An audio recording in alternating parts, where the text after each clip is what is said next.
नमस्कार दर्शक बंधु आपण प्रिय धारावाहिक मोदे बोलते तो देह कलार आज अध्याय कौन हो आगामी अध्याय कौन होगा जाऊँगी चलो नजर दबा। दर्शक बंधु आपण मैंने देखिं कि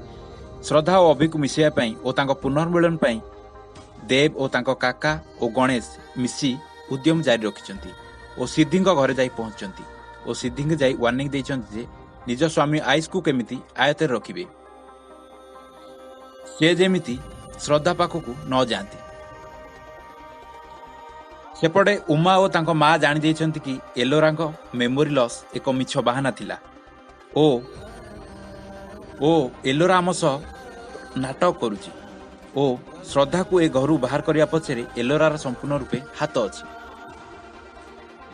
और सेपटे देव और तांको काका और गणेश भाई आसी उमा और तांको माँ को पाखे पहुंचती और से विषय आलोचना कर कहते कि एलोरा रो सबु चाल धरा पड़ जाइछि और देव कहते एबे केवल प्रमाण दरकार एलोरा को भूल बोली प्रमाणित करने